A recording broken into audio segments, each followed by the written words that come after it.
Hi guys, what's up? It's Alex here, and quickly before I get into this main video, this is actually background footage of Road to League 1, the series I've been doing online on F1 2015. Had this gameplay sitting on my computer for a long time, so I thought I might as well just put it with this video here, so you're getting two for the price of one. So today basically I'm going to talk with a good friend, the Grid Walker, or Niels. You might have, if you've been following my channel for like 2 or 3 years, you might remember him. We used to do quite a lot of videos together. But yeah, hopefully you enjoy the background footage as well. And let's get into the commentary with the Lad Walker. Hi guys, what's up? It's Alex here. Today we are here with a good friend Niels. You might remember him from YouTube a couple of years ago. But yeah, today we're just going to be talking about 2016 in general. I'm going to do a couple other videos with a few other people, same sort of thing, getting different opinions on the season. So yeah, would you like to say hello? Hello.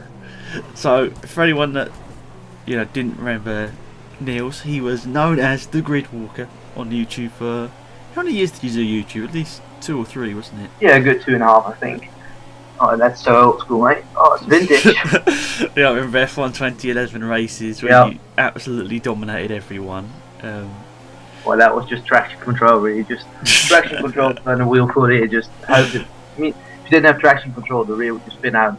Otherwise, you could just go full into a corner, and then it was just nowhere to turn in. And, oh, it was so fast. Didn't you have the speed wheel? Yeah. Yeah, I still got it. I was That's the wheel. For anyone wondering, I don't know, I should probably mention it. Niels is from the Netherlands, so you can probably tell by his accent, but I'm just letting everyone know. I was on the picture. So we're going to talk about 2016. You said you didn't watch all of the 2015 season, but no. What were were there any highlights really, would you say, of 2015? Well, Max Verstappen did pretty decent, I suppose. I was going to say something that I should mention. Do you think that he lived up to expectations? Yeah, I think he maybe even went beyond. Like everyone saw in Formula 3, I think it was. Yeah, he's pretty good, but you don't know what's going to happen when he gets to Formula 1, obviously. Well, it was pretty solid. Some good results at 4th places really just made everyone ecstatic over here. It's ridiculous. Yeah, it was 2 4th places, wasn't it? In Hungary and United States. What's those? Yes. So, is he the guy that you support now in Formula 1, I suppose? You kind of root for him, of course, but it's not really someone who said, I'm a massive fan of him. Do you follow anyone particular in Formula 1 anymore? Was it Alonso that you used to? Yeah, used to follow Alonso, but now it's mainly for the jokes, because doing anything useful on the track. No, they're not doing too great. It's not really good to be watching him and think yeah, maybe he's going to make 5 laps. He just wants to finish in first, second. Yeah. So 2016 is just around the corner, just over about 2 months, I'd say, away from the start of the season. Obviously, as we're recording this, Manor haven't announced any drivers, but apart from that, how would you say, I think everyone else has confirmed all the drivers. How would you say that the whole grid's looking? A stronger lineup than last year? Yeah, it's pretty decent. Obviously, Palmer alone. It's going to be interesting. He's been a decent test drive. I think there's some good runs, but we've not really seen anything of him. That's going to be interesting. Not really that much of strain. I mean, Ferrari's the same. Force India's the same. And Lotus just lost Grosjean to Haas. That's different. McLaren's the same. Mercedes, Red Bull, Sauber, Toro Rosso, and Williams. So I think the lineup's pretty much the same. It's just we've got one new team. So Gutierrez back. I think he did pretty decent. Not really heard anything from him with Ferrari. So maybe he's a bit rusty. We'll see. It's going to be an interesting year for sure. No, definitely. You said you didn't watch all the races last year, but we just got to hope the racing in general is a little bit more exciting. Last year was not how many races did you say you watched last year? I think 8 or 9. We can check pretty quick. But I think I didn't see Spain because that always just for the middle of a holiday. And then middle of the season, in the summer, you don't really have to watch it. Then latter half of the season usually falls to dinner time, decent races. Or really early in the morning, like Japanese Grand Prix, Rosberg getting pole position, and I'm not going to wake up 8 AM for that. Exactly. When it was it's going to be one of 2 drivers winning, there's no point waking up early. So especially with Mercedes done. Yeah, I know. It's like I can't really be bothered to get up to see a Lewis Hamilton victory, to be honest. But You know, you've heard it so many times before on the BBC, like Lewis Hamilton wins the Grand Prix, and then I think it's even worse on Sky.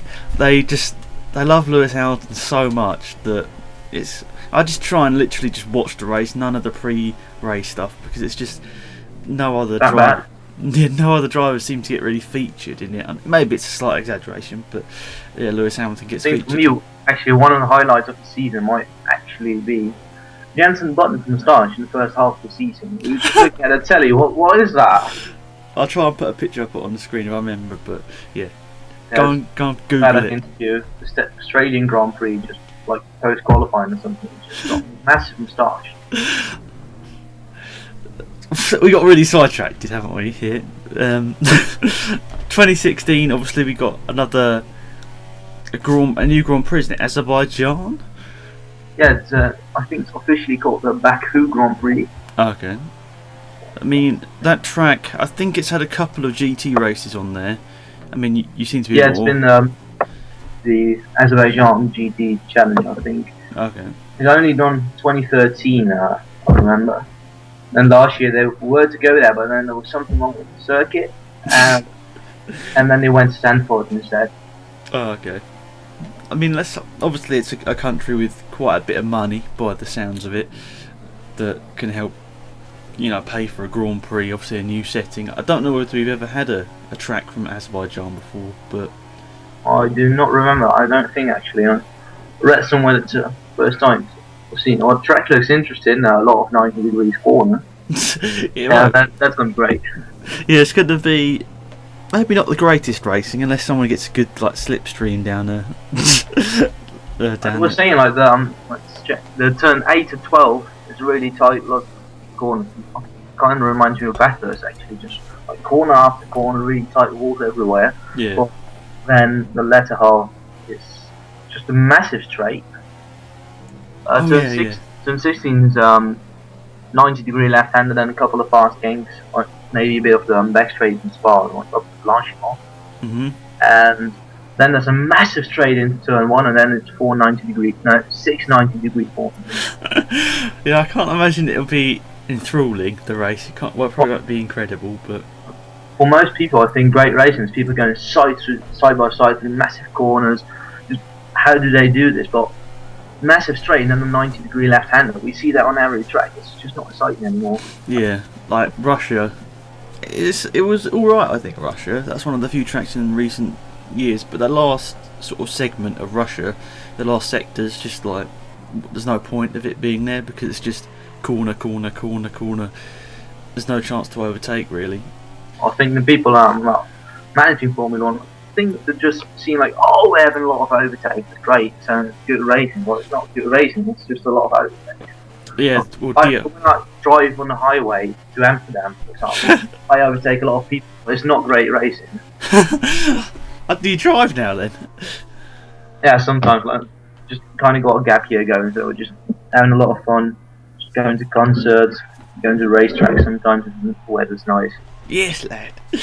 I didn't know that. I forgot to ask before we started recording. But yeah, this is a really random video. It's all over the place. But yeah, we haven't actually spoke on Skype for probably since you stopped YouTube, really, have we? I mean, obviously the text chat, but we haven't really made a video since. Well, I don't think we've been talking since like one of the Afro Leagues mega comes with Ben as well. He's now got like 110,000 subscribers, and I just remember being with him in Germany and calling every corner of my Twitch and YouTube.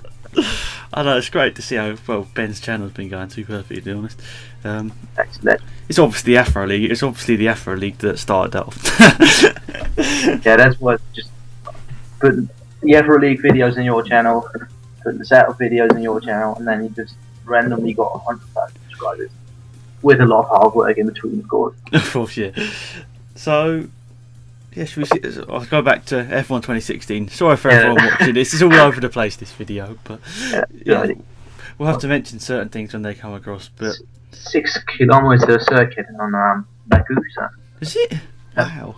I didn't know. That's what it says. So that's probably going to mean that straight that looks massive on the picture, it's probably going to be like 1.8 kilometers. It's ridiculous. So they're gonna, well, it's gonna be weird though for the setup, isn't it? Because Yeah. they're gonna want the high downforce for the twisty bits, but then they're gonna want no downforce for those long straights. Well, the problem is you can't really overtake in the corner because it's so tight. So they're gonna probably go with a low downforce setup, which means cars are going to be sliding through the corners, which then means, of course, dirty air is even worse because you already haven't got much downforce. Mm-hmm. Probably going to mean that these tight corners are not going to produce any great racing. It's just going to be following each other, trying to keep close enough to get past on a massive straight. You're just getting rid of every opportunity everywhere else. So 2016, obviously, we all hope it's going to be a bit more exciting than last year. But are there any standout drivers you're looking for this year? Any drivers you think that need to really improve, or? We're just kind of hoping something's going to happen in the title fight. So maybe Vettel for the championship would be interesting. Of course, everyone's just rooting for him since he's gone to Ferrari. Yep. He's a different man now. That's going to be great. I think kind of fed up with Hamilton winning. It's not really that I don't like him. It's just too much of the same. Yeah. Do you think Rosberg needs to sort of step his game up and get, over the winter work quite hard to... Well, for himself, obviously, it would be good. It would be great if he could win the title. Probably mean he's pretty pleased with himself then. But as far as Mercedes go, they pay him to work for him, and as long as they're winning both titles easily, they're not going to change anything. So I don't think he's at the risk of losing his seat. It's just like he kind of like to win a title, I guess. Yeah, that's true. I mean, obviously he's contributed to two constructors championships. He's, a lot of people get on him about being rubbish. I don't think he's rubbish. I mean, not rubbish, but he's a great number 2 driver. That's what he is. It's someone like Mark Webber, someone we used to talk about a lot in those F1 show podcasts. I remember. Oh my god. Mark Webber was just. Obviously, he probably didn't have quite the attitude. Well, he had probably more sort of attitude and sort of stuff towards the team than Rosberg does to Mercedes. But yeah, when Webber felt mistreated, he was such a fucking dog. Yeah. Do you remember 2010, the British Grand Prix, when he not bad for a number 2 driver? Oh yeah, that was world news. Unbelievable. That was just like. That took everybody's sort of respect, or some people's respect levels from Mark Webber from like 0 to 100. Everyone just suddenly was like, "Yes, we need to concentrate on what this guy's saying." He comes out with some good stuff, but yeah. I mean, I always feel it's sad that Mark Webber left Formula 1, but you can understand he doesn't want to just sit there as a number 2 driver, which he effectively was for the last 4 years of his career. Yeah, probably not. I think since they went for the blown diffuser in 2011 and that car was just made for Vettel to drive. Yeah, something else that I remember him saying, Mark Webber in an interview was saying that the Pirelli tyres never suited him, which was started up. He was more of a high speed kind of guy, right? Yeah, I mean, I think he always liked the harder compound tyres as well. So yeah, higher speeds, harder compound tyres, and it literally just all went against him in 2011, and that was his sort of start of his. Well, it was start of the end, I'd say, for him, because 2011 was bad, 2012 was alright, 2013 was pretty bad as well. Yeah. But Mark is too slow, get him out of the way. Was that Malaysia? Yeah. And then he just passed him like, no, Seb, not 21, and then he went by. Yeah, I think that in my mind, at least, that was probably the one thing that probably Mark Webber was like, yeah, this is it. I don't really want to be in Formula 1 anymore. So, going into 2016, obviously we've got we've sort of got 2 new teams. Obviously we've got Haas with Grosjean and Gutierrez. How would you rate that lineup? I mean, I'm not sure. Did you watch much of the 2014 season with Gutierrez? Yeah, I watched pretty much all of that. Do you think Gutierrez deserved to come back into Formula 1? He's someone I've always liked. Well, I didn't think he did. Yeah, he wasn't that bad. But he wasn't that great. No.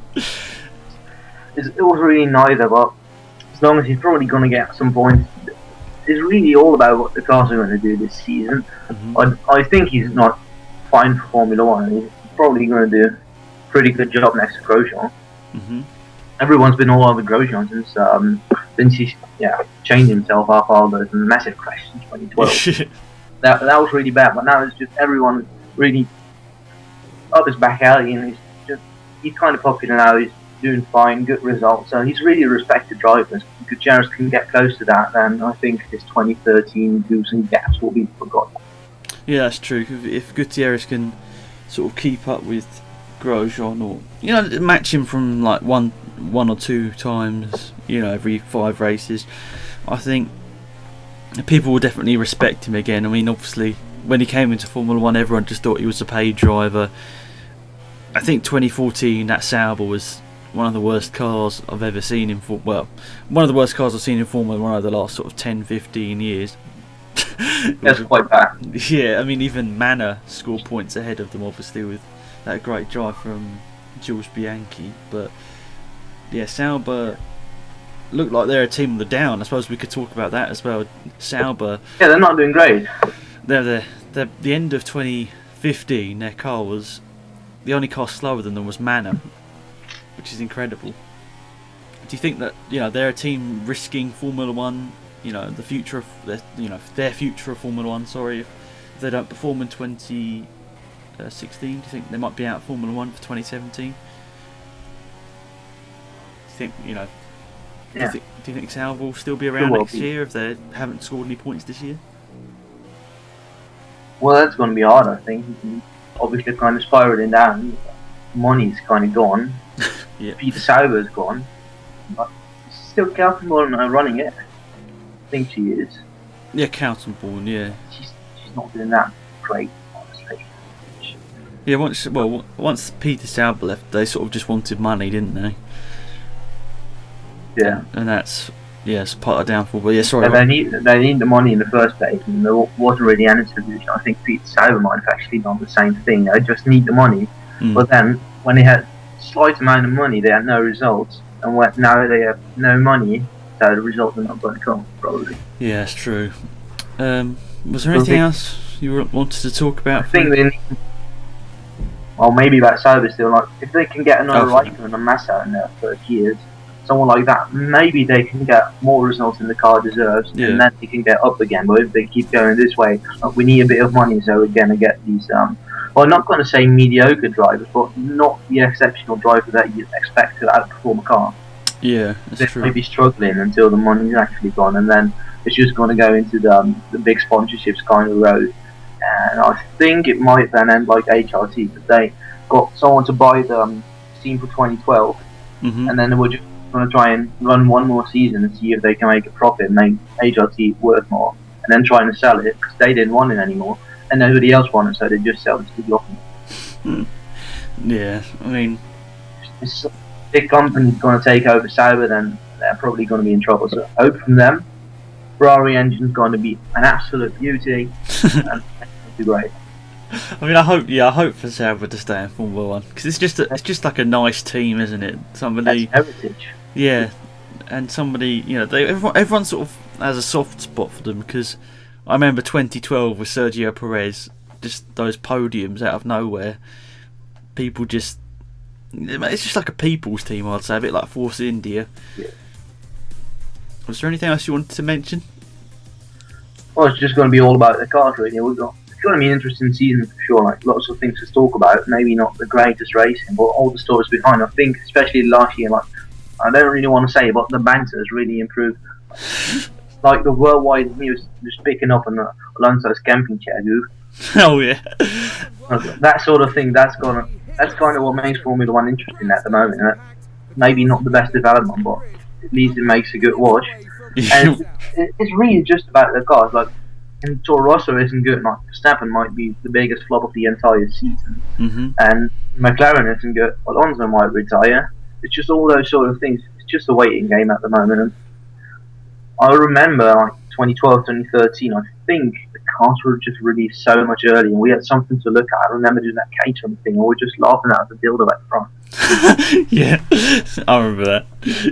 That was great. Right now, it's just we've got the name of a couple of people that's going to be driving a couple of cars, and then mid-February we're just going to see if the cars are reliable or not, and then in Australia and see what they actually can do. So if you had to just say right now, who do you think is going to win the championship? Max Verstappen.